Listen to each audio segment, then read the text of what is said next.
What African country has a connection to Michael Jackson, a World Footballer of the Year winner, an American president, and the American Civil War? This is the country's flag. This is the American flag. You know why they look so similar? It's because this country was created by freed American slaves. I had no idea.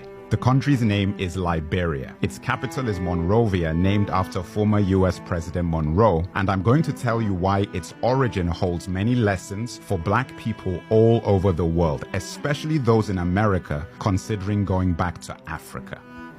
Pay attention. It was Michael Jackson that first made me aware of Liberia with his song Liberian Girl off the Bad album in 1987. Tough track. Then George Weah won World Player of the Year in 1995 and scored one of the craziest goals you will ever see when you ran the full field and put it in the bottom left. He went on to become president of Liberia and raised awareness about his country. But I never knew Liberia was founded as a result of an American initiative to repatriate freed slaves back to Africa over a century ago. An organization called the American Colonization Society sent ships from New York to West Africa in the early 1800s with the first settlers. It was hazardous as hell with a mortality rate of 40%. That was the highest recorded of any settlement in modern history. The thing is, there were already people on the land that was to be their new home, and they displaced the indigenous tribes to establish Liberia. Rather than take on the customs and language, they brought Christianity and American culture with them and imposed that on the people. This was the root of many of Liberia's future conflicts and rebellions. Liberia gained independence in 1847 with the United States maintaining a moral protectorate over the country,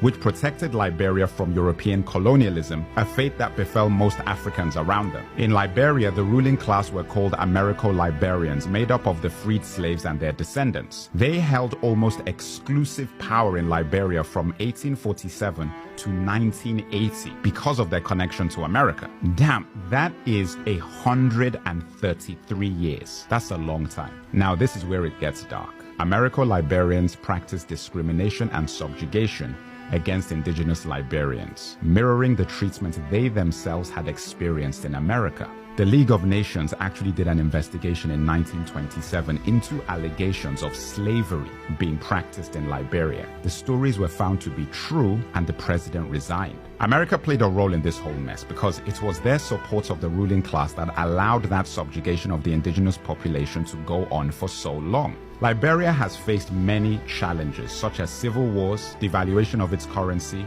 and even an Ebola epidemic. But Liberians are some strong people. I wanted to shine a light on Liberia and make sure Black America realize there's a country in Africa they're a major part of. This is a story every American should be taught. If you found this video informative, like, share, follow, and leave your comments. I definitely want to know what you think.